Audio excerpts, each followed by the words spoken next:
হে student, কিছুদিনের মধ্যে তোমার পরীক্ষা আসতে যাচ্ছে আর তুমি এখনও অলসতা করছো, ঠিক মতো পড়তে পারছো না। পড়ার টেনশনে মাথায় আবার সেই টেনশন কাটাতে দ্বিগুণ গতিতে ইউটিউব, ফেসবুক, ইনস্টা দেখছো। আমি জানি তোমরা তাই করছো।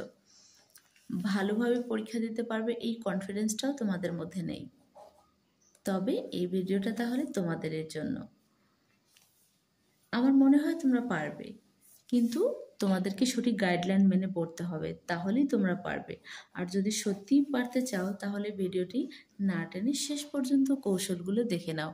যেই কৌশল অবলম্বন করলে তোমার পড়া আরও ভালো হবে, তুমি পড়াগুলো ভালোভাবে মনে রাখতে পারবে, সেই কৌশলগুলো তোমরা আমার থেকে জানতে পারো।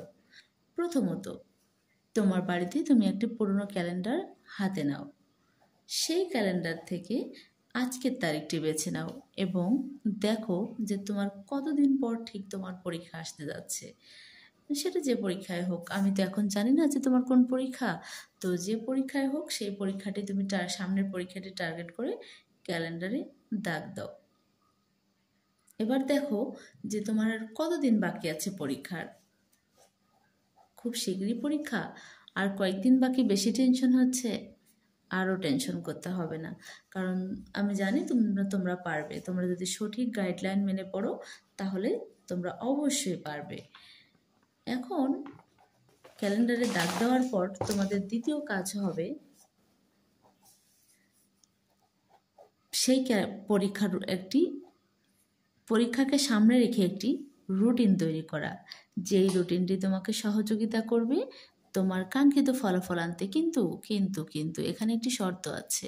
শর্তটি হচ্ছে, যেগুলো তোমার এতদিন ডিস্টার্ব করেছে, যাদের কারণে তুমি এতদিন পড়তে পারোনি, যেগুলোর কারণে, সেগুলো থেকে তোমাকে দূরে থাকতে হবে।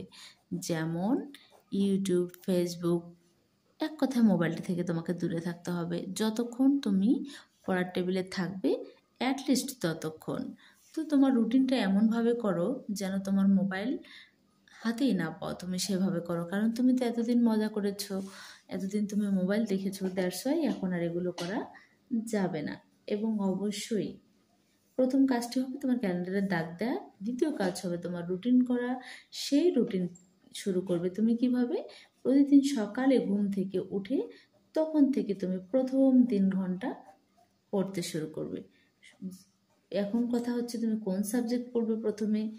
যেই সাবজেক্টগুলো তোমার এখনো কমপ্লিট হয়নি বা যেগুলোতে তোমার একটুখানি এখনো সিলেবাস বাকি আছে, সেগুলো তুমি প্রথমে রিভিশন দেবে। আর যেগুলো তোমার কমপ্লিট হয়েছে সেগুলো তুমি পরবর্তীতে পড়বে। এখন কথা হচ্ছে, তুমি তো পড়া শুরু করেছো, এখন তোমার একটি নতুন সমস্যা দেখা দিচ্ছে, তাই তো? যে তুমি যা পড়ছো তোমার একটাও মনে থাকছে না। সেটার উপায় আছে। সেটার উপায় হচ্ছে, তুমি যা পড়বে সেগুলোকে প্রথমত তুমি অনেক জোরে জোরে পড়বে এবং পরবর্তীতে সেগুলো তুমি আধ ঘন্টা, মানে সামনের দিনগুলোতে যদি তুমি ওই দিনে আবার রিভিশন করতে চাও, কিছুক্ষণ পরপর তোমাকে এই পড়াগুলো পড়তে হবে, একটু রিভিশন দিবে। এবং যদি তোমার পরীক্ষাও অনেক দিন পিছানো থাকে বা একটু বেশি সময় নিয়ে পিছানো, সেক্ষেত্রে তুমি 3 দিন বা 7 দিন বা আরও বেশি পিছনে হলে 30 দিনের একটি টার্গেট নিয়ে তোমার পড়াগুলো তুমি রিভিশন করতে পারবা।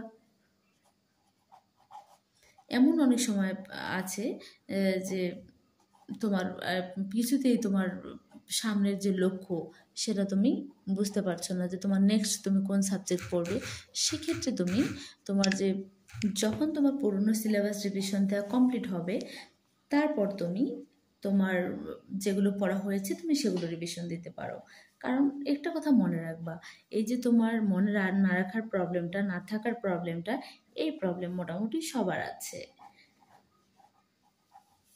কিন্তু এটা আরও সমাধান আছে। সেটি হচ্ছে, প্রতিটি লাইন প্রথমত তোমাকে ভালোভাবে বুঝতে হবে, তাহলে তোমার একদম যে লং টার্ম মনে না থাকার ব্যাপারটা সেটা আর হবে না।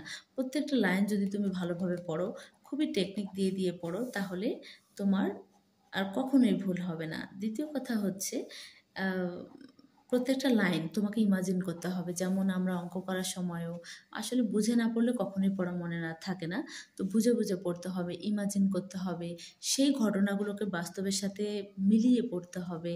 তখন তোমার এমনিতেই মনে থাকবে। কারণ বাস্তবের সাথে আমাদের যদি কোনো কিছু আমরা রিলেট করে পড়ি তখন এমনিতেও সেগুলো মনে থাকে। আর টেকনিকের তো কোনো বিকল্পই নেই। পড়ার সময় টেকনিক ফলো করাটা বুদ্ধিমানদের কাজ। কারণ যারা অল্প পড়তে চায় তারা টেকনিক ফলো করবে, এ ব্যাপারে কোনো সন্দেহ নাই এবং এটার কোনো দ্বিমত নেই। অবশ্যই টেকনিক ফলো করতে হবে। আর এভাবে পড়তেই থাকবে, এভাবে পড়লেই ইনশাল্লাহ তোমাদের রেজাল্ট ভালো হবে। তোমাদের যা পড়ছো সেগুলোকে কল্পনার জগতে নেবে, বাস্তবের সাথে মেলাবে, তাহলেই তোমাদের রেজাল্ট ভালো হবে ইনশাল্লাহ। কারণ পড়ার কোনো বিকল্প নেই এবং ফাঁকি দেওয়া যাবে না। যে সময়টাতে তুমি রুটিন করেছো সেই সময়টাতে তোমার ফাঁকি দেওয়া যাবে